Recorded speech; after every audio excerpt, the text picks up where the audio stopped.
Fake iPhone 16 Pro Max. Every single year, these companies release new clones, and they just keep getting better. This year is no different. This one cost me $120, and honestly, I have questions. Does it have the new camera control button? Does it actually work? And what improvements, if any, did they make over last year's model? Let's find out. I noticed something interesting. They included something I don't usually see in fake iPhones. But before we go any further, I want to make one thing very clear. The reason I make these videos is to help people avoid getting scammed. These fakes are getting scary good, and a lot of people get tricked into buying them each year. If you're curious and want to check out this exact fake phone for yourself, drop a comment below and I'll send you the link. Even Apple is stepping up its game to help you avoid fakes. For example, they added this. Check this out. Under a black light, you can now see the Apple logo, the word iPhone, and even a QR code hidden on the box.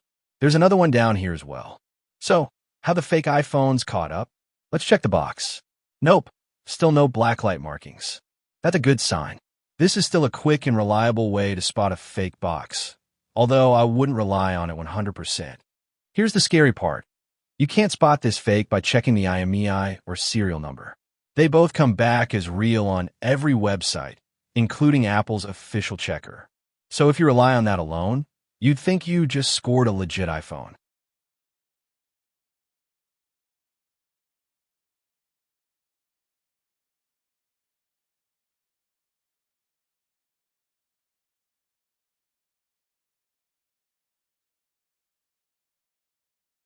Normally, this is where you'd connect to Wi-Fi, but I'm skipping that for safety. I don't want this fake phone connecting to any real networks just yet.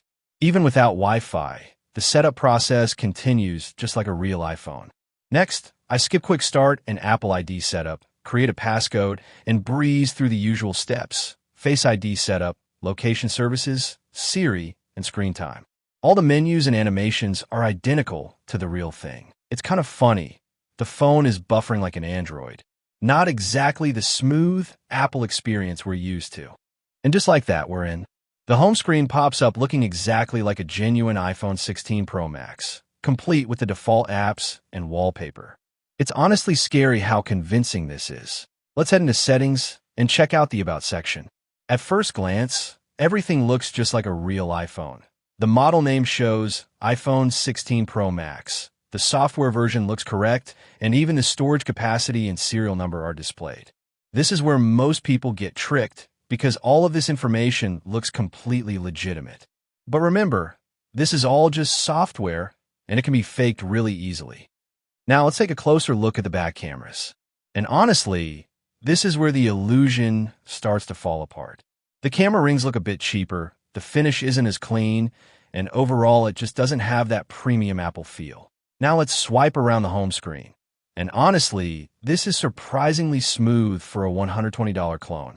The animations look almost identical to iOS. The icons are crisp, and even the widgets move just like on a real iPhone. All the stock apps are here: Messages, Safari, Photos, App Store. Everything you'd expect to see.